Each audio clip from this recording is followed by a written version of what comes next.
कार्रवाई होगी, इसके ऊपर मेरा विश्वास है। लाट साहब, कैसे इस पूरी मामले की जांच होगी? अजून आलं नाही तुझ्याकडे, सांग। कैसे मामला आया है? देखिए, आज सभागृह में इस विषय की बात हुई। सम्माननीय हमारे गटनेता प्रवीण दरेकर जी ने हक्कभंग का प्रस्ताव रखा।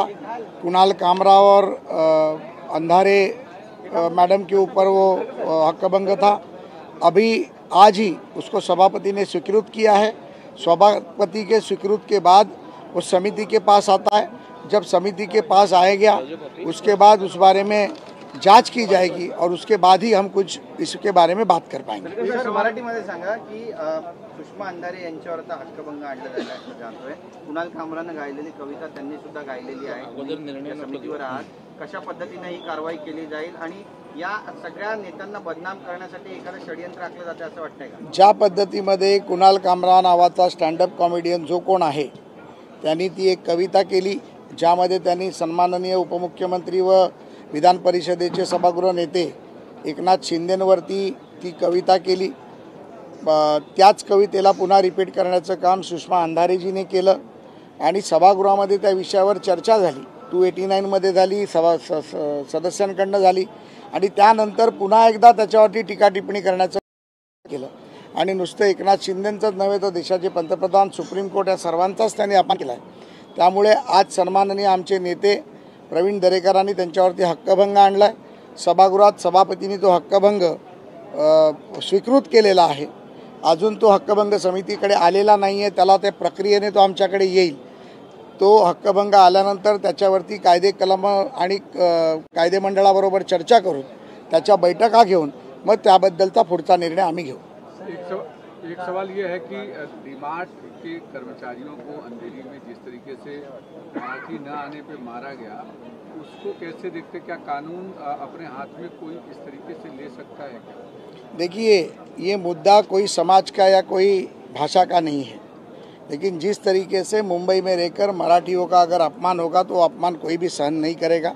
अगर हमें मराठी नहीं आती है तो हम नम्रता से भी बोल सकते हैं कि हमें मराठी नहीं आती, तो हम किसी का अपमान करना नहीं चाहते। लेकिन अगर हम मुंबई में रह रहे हैं तो हमें मराठी भाषा आनी चाहिए या समझनी चाहिए, ये निवेदन हमने सभी ने हर समय किया हुआ है।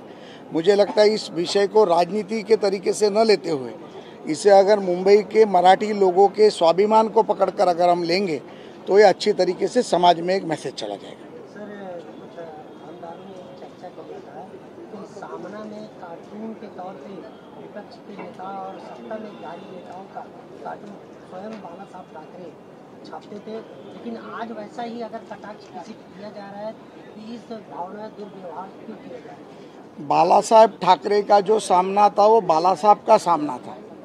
अब जो सामना है वो सामना रहा ही नहीं है। मैंने उसका नया नाम रखा है आलमगीर पत्र करके, क्योंकि आलमगीर औरंगजेब आलमगीर, तो जो औरंगजेब की बात करता है वो सामना हो ही नहीं सकता। अगर शिवसेना प्रमुख होते थे तो वही सामना को पकड़कर सर पर मारते थे। इसलिए उस आलमगीर पत्र के बारे में मैं बात करना नहीं चाहूँगा। जिन्होंने हिंदुत्व छोड़ा, शिवसेना प्रमुख की भूमिका छोड़ी, जिस शिवसेना प्रमुख ने इस हिंदुस्तान में गर्व से कहो हम हिंदू एक कहा था और एक हिंदुस्तान को हिंदुत्व की भाषा दी थी, उस सामना में से अगर ऐसी किसी तरीके की गंदी बातें अगर कही जा रही हो, हिंदुत्व के खिलाफ बात कर रहे हैं, तो वो सामना हो नहीं सकता, वो आलमगीर पत्र है।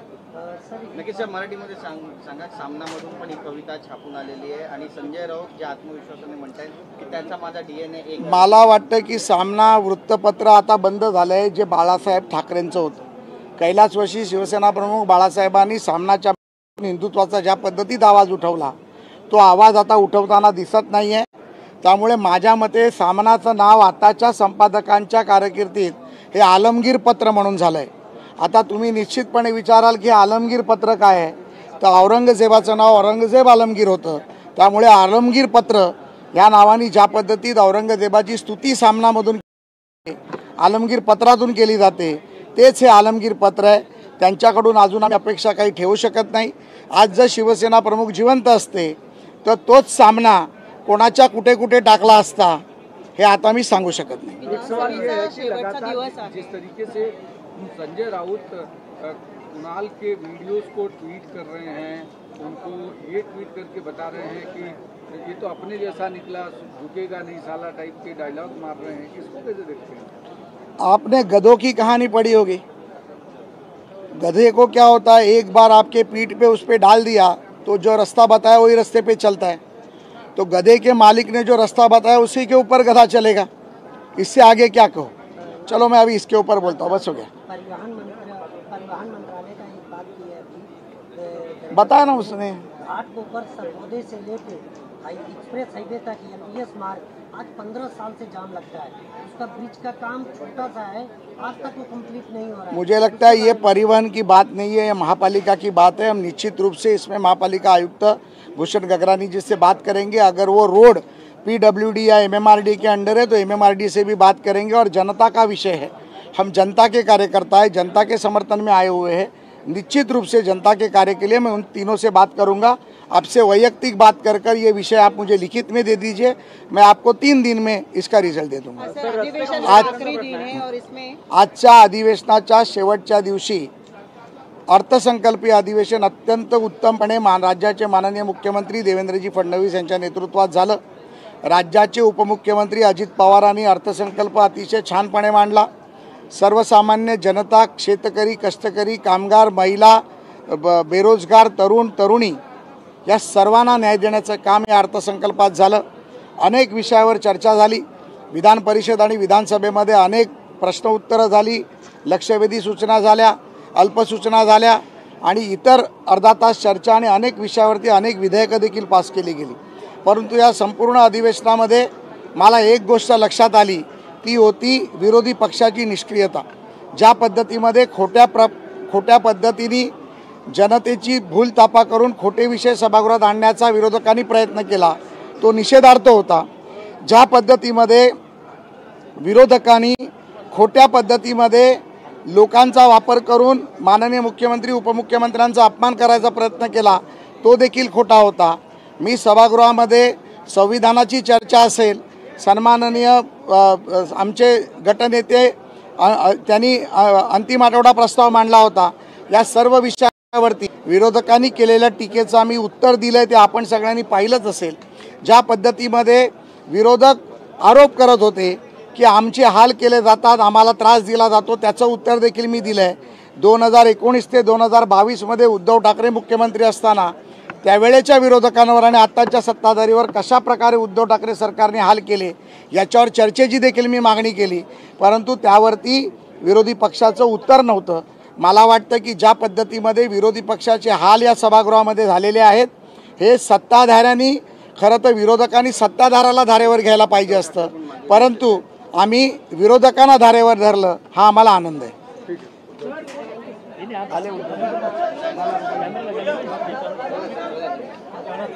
हा बोलो विधानसभेचा आखरी दिवस आहे, तर त्या निमित्ताने जनता हे विचारते की या अधिवेशनातून महाराष्ट्राच्या जनतेला काय? या अधिवेशनातून महाराष्ट्राच्या जनतेला निश्चितपणे चांगल्या प्रकारचा अर्थसंकल्प मिळाला।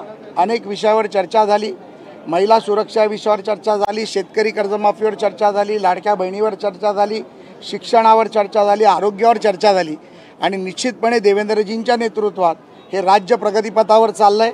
हे राज्य 1 ट्रिलियनची आपला आकडा गाठण्याच्या प्रगतीपथावर चाललंय आणि निश्चितपणे संपूर्ण देशामध्ये उद्योग क्षेत्र असेल, शैक्षणिक असेल, आरोग्य असेल, इन्फ्रास्ट्रक्चर असेल, डेव्हलपमेंट असेल, शेतकरी विकास असेल, महिलांची सुरक्षा असेल, यामध्ये 1 नंबरवर जाईल याची मला खात्री आहे। धन्यवाद। रस्ते काँक्रिटीकरणाचा प्रश्न आहे, 30 या ठिकाणी 70 दिवसांचा वेळ दिलेला आहे, ते 31 मे पर्यंत। मला वाटतं की राज्याचे माननीय उपमुख्यमंत्री आणि जुडी मिनिस्टर एकनाथ शिंदेने याबाबतची बैठक घेतली, त्यामध्ये सर्व प्रतिनिधींचे प्रश्न मांडले। मला वाटतं 2 ते 3 अधिकाऱ्यांवर कारवाई करण्याचे देखील निर्देश दिलेत, त्यामुळे संपूर्ण सर्व सदस्यांचं त्यामध्ये मानसिक समाधान झालेलं आहे। दिलेल्या वेळेत निश्चितपणे काम होईल आणि जी लोक चुकीचं काम करतील त्याला माफी नाही, चुकीला माफी नाही, हा देवेंद्र फडणवीसांचा इशाराही काफी आहे। बोलत होतात उद्धव ठाकरे मागून जात होते, तुम्ही त्यांना आवाज देखील दिला, पण नाही, मी असा कोणालाही आवाज देत नाही, त्यामुळे उगाच खोटं बोलायचं काम करू नका। मी आवाज दिला तर मला वाटतं निश्चितपणे आवाज दिलेली व्यक्ती थांबते। पण ते आले नाही तिथे, तुम्ही बोलत होतात म्हणून आले नाही, निघून गेले। सर मराठी न आने पर अक्सर जो है मनसे द्वारा कानून हाथ में लेना, क्या ये सही है? मैंने अभी अभी इस विषय में बताया है, पोडियम पे ही बताया, आपको उसका वीडियो मिल जाएगा। शहापूरमध्ये विद्युत रोहित्रांची अवस्था अत्यंत